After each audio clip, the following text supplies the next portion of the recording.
여러 가지 말씀은 아주 명쾌하게 한국의 여러분들에게 굉장히 좋은 이야기를 잘 전해준 것도 생각이 듭니다. 그래서 저도 뭐 일본 정치를 여러 가지 여러 군데에서 해설도 하기도 하고 전망도 하기도 하는데 대체적으로 동의하는 부분이 대체적으로 동의를 하고 있습니다. 그런데 오늘은 저에게 학술 토론장이 나온 것이 아니라 사실은 여러분들을 대신해서 제가 질문을 몇 가지 드리면서 좀 더 알기 쉽게 이 앞으로의 일본 정치 전망을 함께 이야기하는 그런 자리라고 생각해서 제가 몇 가지를 고바야시 선생님에게 질문을 드리도록 하겠습니다.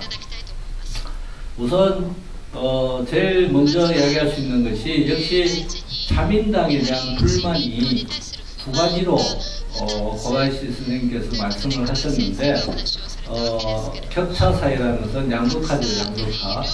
양극화에 대한 불만이, 생활에 대한 불만이 결과적으로 자민당을 탈피하게 되는 민주당으로 가게 됐다는 것을 주로 설명을 해주셨습니다. 자료를 통해서. 그런데 아까 우리 한보다 지국장께서도 말씀하셨듯이 결과적으로 이게 양면이 있는데 하나는 국민들이 고이즈미 이후에 신자유주의적 개혁이 진행되면서 개인적인 불만들이 나타난 것도 있고 그와 동시에 이 자민당의 조직표가 와해되는 과정에 있었다라고 할 수 있어요.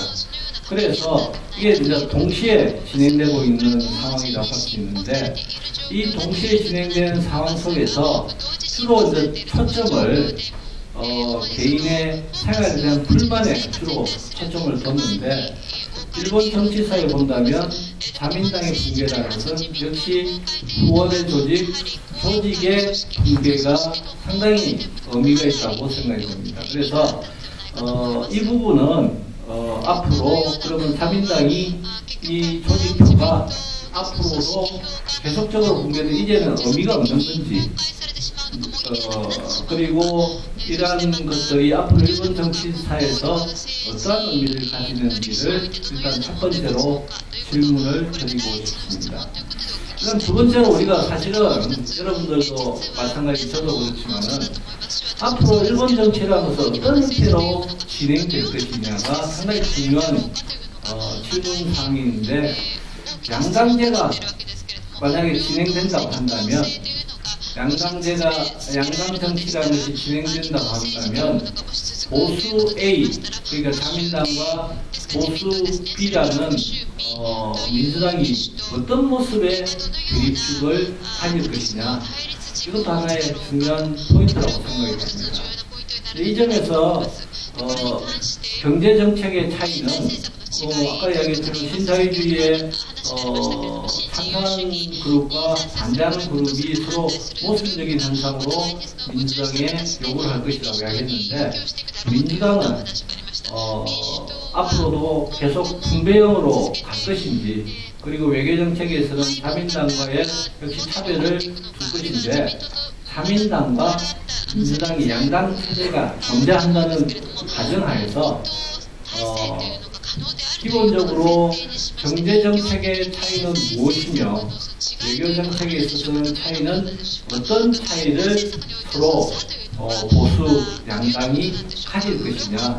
앞으로 이 점이 사실은 굉장히 중요한데 사실은 민주당이 그 차이점을 명확하게 나타내지 못한 것이 사실은 현재에 있어서 일본 정치를 불투명하게 하지 않느냐. 그래서 만약에 명확하게 된다면 어떤 형태로 나아가는 것이 일본 정치의 바람직한 현상이냐 라는 것을 제가 질문을 드리고 싶고 이건 좀 더 앞으로의 전망이니까 상당히 대답하기 힘들 거라고 생각하는데 그와 동시에 세 번째 질문은 자민당은 아까도 이야기했지만은 신진이 이번에 국회의원 후보로 처음 당선된 사람이 119명 중에서 5명에 불과하다. 이런 자민당이 어떤 형태로 건전야당으로 탈바꿈할 것이냐. 이것도 우리가 굉장히 관심을 가져야 할 주제인데 1년 동안은 계속될 것이라고 고바야시 선생님께서 말씀하셨는데 1년 뒤에는 과연 자민당이 탈당을 한다든지 탈당이 많이 일어나가지고 민주당이 좀 더 커지면서 두 자민당의 이름만 바꾼 민주당이 될 것인지 이런 것들을 좀 더 생각을 해봐야 되지 않느냐. 그리고 누구를 중심으로 해서 자민당이 뭉쳐질 것이냐. 그러니까 지금 이제 아베 같은 내셔널리즘적인 색채가 강한 그룹하고 또 한쪽은 카토 고이치라는 좀 더 온건파의 보수 이 두 대표적인 세력들이 남아있다고 할 수 있는데 그 중간에 있는 사람들은 다 민주당으로 간 거죠. 이 두 그룹이 남아있는데 누구를 중심으로 해서 자민당이 뭉쳐질 것이냐. 그와 동시에 네 번째 질문을 드리면 자꾸 전망만 물어봐서 굉장히 미안한 생각이 들지만은 오자와는 과연 탈당을 안 할 것이라고 우리 고바야시 선생님께서 말씀하셨는데 탈당을 안 할 것이라고 아까 이야기를 했었는데 제가 저번 선거, 요번 선거에 가서 일본에서 여러분들을 만나보면 그리고 지금에 와서도 또 여러 일본 분들을 만나서 이야기를 들어보면 매스컴에 있는 분들을 들어보면 오자와는 탈당하는 것이 정계 재편을 하는 것이 쉽니다라고 이야기하고 있어요. 그렇기 때문에 아마 오자와가 현재 민주당의 그 애매모호한 그런 자부터 우까지 있는 이 그림을 도저히 참지 못하고 탈당할 가능성이 높다. 물론 탈당은 1년 동안은 하지 않을 것이다. 근데 1년 동안 할지도 모른다는 사람도 있긴 하지만 대체적으로 1년은 하지 않지만은 탈당할 가능성이 높다고 이야기하는데 아까 왜 나오지 않는지를 좀 더 우리 한국의 여러분들을 위해서 설명을 해주시면 좋을 것 같습니다.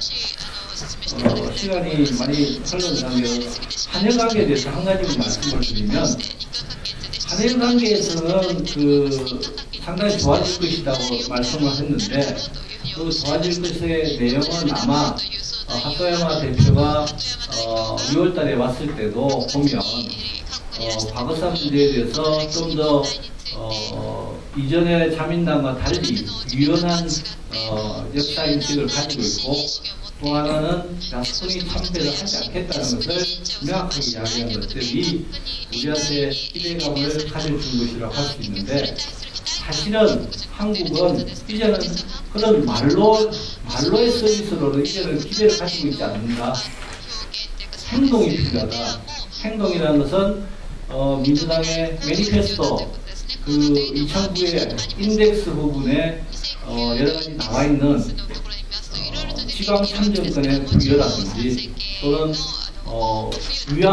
정권 위안부의 문제 해결이라든지 그리고 추도 시설의 해결이라든지 이런 것들이 실행을 옮기는 것을 우리는 바란다라고 할 수 있어요. 그런데 일단 그러기 위해서는 한국 국민들이 좀 참아줬어요. 인내를 해야 된다고 말씀하는데 아마 한국 국민들이 우리의 여기 있는 외교 담당자분들도 많이 계시는데 아마 1년간은 잘 참을 거라고 생각이 듭니다. 민주당이 안정적인 정권이 될 때까지는 어느 정도 참을 수 있다고 생각이 드는데 저는 생각할 때 내년 참여 선거가 지나고 나더라도 민주당 정권은 이러한 우리가 원하는 그런 정책들을 실행하기는 굉장히 어렵지 않느냐. 왜냐하면 지지율이 점차적으로 더 떨어져가지고 아까 이야기했던 20% 이하로 떨어질 가능성이 높고 그런 상황에서 외교정책을 정상적인 외교정책을 할 수 있을 것이냐. 그래서 저는 여러 가지 칼럼이라든지 이런 이야기를 하는데 기대를 아예 안 할 수는 없지만은 기대를 적게 가지는 편에 있다라고 할 수 있습니다. 그래서 그런 의미에서 한국에서의 그런 전망은 사실은 한일 관계에 있어서의 말의 서비스를 이제는 더 이상은 필요가 없다. 그리고 그것을 통해서 신의 용기는 일본의 모습이라는 것이 우리에게 좀 더 명확하게 보여주는 것이 필요하다라고 생각이 듭니다. 이런 것들은 우리 고바야시 선생님이 뭐 아사히의 그 테레비전도 나오시고 여러 가지 레스토랑에서 많이 활동을 하시니까 한국의 이런 입장들을 잘 전달해 주시면 감사하겠다고 생각이 듭니다.